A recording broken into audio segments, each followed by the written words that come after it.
पश्चिम बंगाल से जुड़ी बड़ी खबर। पश्चिम बंगाल के मुख्य निर्वाचन अधिकारी के कार्यालय ने अतिरिक्त पुलिस महानिदेशक लॉ एंड ऑर्डर और राज्य पुलिस के नोडल अधिकारी को उन पुलिस अधिकारियों पर विस्तृत रिपोर्ट देने के लिए कहा है जिनके क्षेत्राधिकार में चुनाव से जुड़ी हिंसा की घटनाएं हुई हैं, और रिपोर्ट कल शाम 6 बजे तक जमा करनी होगी।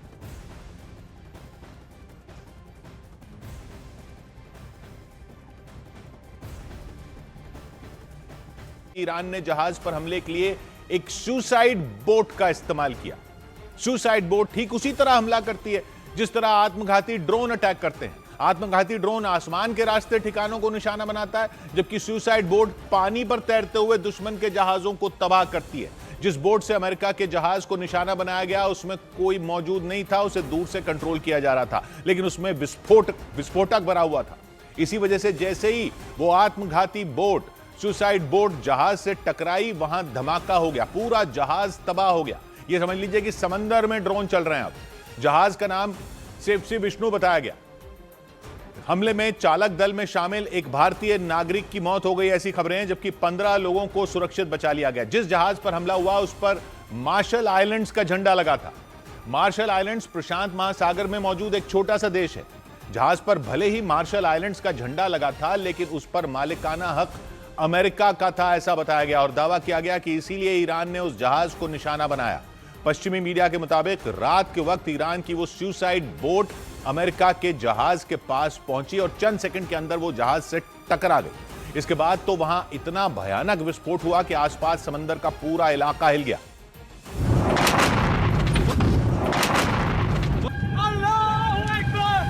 अल्लाहू अकबर। जहाज आग की भयानक लपटों में गिर गया। जहाज में तेल होने की वजह से आग ने विकराल रूप ले लिया। आग की लपटें आसमान में काफी ऊपर तक उठती नजर आईं।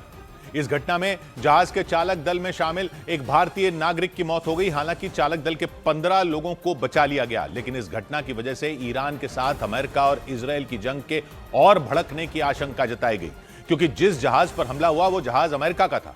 हालांकि उस पर मार्शल आइलैंड्स का झंडा लगा था। हमला उस वक्त हुआ जब तेल से भरा वो जहाज इराक के खोर अल जुबैर नाम के बंदरगाह पर खड़ा था। यह बंदरगाह फारस की खाड़ी में इराक के बसरा प्रांत के पास मौजूद है। फारस की खाड़ी के चारों तरफ 8 देश मौजूद हैं। उनमें इराक, कुवैत, सऊदी अरब, बहरीन, कतर, यूएई और ओमान है, जबकि दूसरी ओर ईरान बैठा है। ईरान का बड़ा हिस्सा फारस की खाड़ी से लगता है। इसी फारस की खाड़ी और ओमान की खाड़ी के बीच स्ट्रेट ऑफ हॉर्मुज मौजूद है।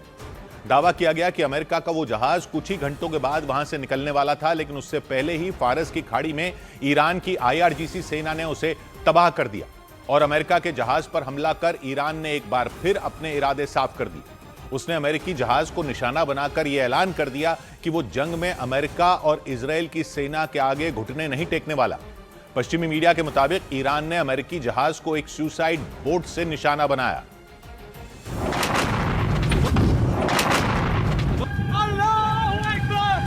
अल्लाहू अकबर। सुसाइड बोट का मतलब यह कि कोई चला नहीं रहा था, ना ही उस पर कोई सवार था। ठीक उसी तरह जिस तरह से आत्मघाती ड्रोन हवा में उड़ते हैं, जबकि सुसाइड बोट पानी पर दौड़ती है। दावा है उस सुसाइड बोट को दूर से कंट्रोल किया जा रहा था, रिमोट कंट्रोल से चल रही थी, लेकिन उसमें भारी मात्रा में विस्फोटक भरा गया था। असल में ईरान अपने आत्मघाती हथियारों के लिए पूरी दुनिया में अब मशहूर हो चुका है। रूस और यूक्रेन युद्ध में ईरान ने रूस की सेना को आत्मघाती ड्रोन शाहिद 136 दिए थे। उनके दम पर रूस ने यूक्रेन की सेना को काफी नुकसान पहुंचाया था। ये ऐसे ड्रोन हैं जो दुश्मन के ठिकानों पर बमबारी करने के साथ खुद भी किसी ताकतवर बम की तरह फटते हैं, और यही ड्रोन यहां पर भी ईरान इजरायल के खिलाफ भी इस्तेमाल कर रहा है। खबर है कि ठीक इसी तरह ईरान की सेना ने बड़ी संख्या में सुसाइड बोट तैयार की हैं ताकि वो उनकी मदद से समंदर में अमेरिका के बड़े बड़े जहाजों और तेल के टैंकरों को निशाना बना सके। वैसा ही हुआ। यहां पर दावा किया गया कि ईरान ने एक सुसाइड बोट तैयार की और फिर उसे तेल से भरे अमेरिका के जहाज से टकरा दिया, और इसका नतीजा यह हुआ कि अमेरिका का वो जहाज समंदर में जलकर भस्म हो गया। अमेरिकी जहाज पर हुए हमले के बाद इराक ने उन बंदरगाहों को बंद कर दिया जहां से कच्चे तेल का कारोबार हो रहा था। कुछ रोज पहले ईरान की आईआरजीसी सेना ने स्ट्रेट ऑफ हॉर्मुज को बंद कर दिया था। साथ में धमकी दी थी कि अगर ईरान की मर्जी के बिना किसी भी तेल के जहाज ने समुद्री गलियारे को लांघने या पार करने की कोशिश की तो उसे तबाह कर दिया जाएगा। फारस की खाड़ी में अमेरिकी जहाज को निशाना बनाने के बाद ईरान ने अमेरिका और इजराइल को एक और धमकी दी। उसने धमकी दी कि अगर उसके खार्क आइलैंड पर हमला हुआ तो वो फारस की खाड़ी को खून से लाल कर देगा, क्योंकि खबर है कि अमेरिका किसी भी वक्त खार्क आइलैंड पर हमला कर सकता है। खार्क आइलैंड को ईरान की अर्थव्यवस्था की लाइफलाइन कहा जाता है। ये आइलैंड फारस की खाड़ी में मौजूद है। ईरान के मुख्य तट से इसकी दूरी सिर्फ 25 से 30 किलोमीटर है। खास बात यह कि इस टापू पर बड़े बड़े टैंक मौजूद हैं और उनमें ईरान ने कच्चा तेल स्टोर करके रखा है। इसी जगह से तेल को जहाजों पर लाद कर वो पूरी दुनिया में भेजता है। पश्चिमी मीडिया के मुताबिक इसी वजह से अमेरिका की इस पर नजर है। वहीं ईरान को यह पता है कि अगर अमेरिका ने इस पर हमला किया तो उसकी अर्थव्यवस्था तबाह हो जाएगी। इसीलिए ईरान इस आइलैंड पर अमेरिका और इजराइल की छाया तक नहीं पड़ने देना चाहता। दावा किया गया कि इसी वजह से ईरान ने एक बार फिर अमेरिका और इजराइल को इसे लेकर धमकी दी, ताकि वो किसी भी तरह अमेरिका को अपने इस खार्क आइलैंड से दूर रख सके। इधर ओमान के सलाला बंदरगाह पर मौजूद तेल भंडार पर ड्रोन से हमला हो गया।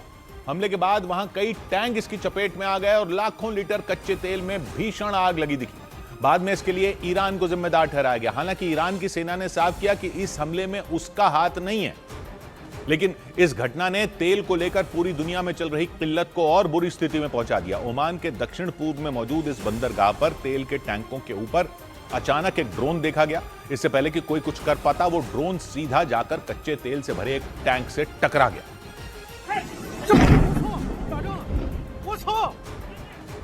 ड्रोन हमले से उस टैंक में भयंकर धमाका हो गया। आग की ऐसी भीषण लपटें उठी जैसे वहां कोई ज्वालामुखी फट गया हो। देखते ही देखते आग ने आसपास के कुछ और टैंकों को भी अपनी चपेट में ले लिया। इसके बाद तो वहां अफरा तफरी मच गई। तेल को लेकर मचे कोहराम के बीच सबकी आंखों के सामने ही लाखों लीटर कच्चा तेल भस्म हो गया। लोग कुछ नहीं कर सके। वहां से निकलने वाले धुएं ने पूरे आसमान को काला कर दिया। आनन फानन में पूरे बंदरगाह को खाली कराया गया ताकि किसी को नुकसान न पहुंचे। लेकिन ओमान के सबसे बड़े बंदरगाह पर हुए इस हमले ने पूरी दुनिया में खलबली मचा दी। ओमान के दक्षिण पूर्व में मौजूद यह बंदरगाह बहुत बड़ा कंटेनर हब है। यह दुनिया के कई देशों के लिए काफी अहम माना जाता है। सलाला बंदरगाह अरब सागर के किनारे है। सबसे बड़ी बात यह है कि यह स्ट्रेट ऑफ हॉर्मूज के बाहर है, जहां से इन दिनों तेल के जहाजों का गुजरना पूरी तरह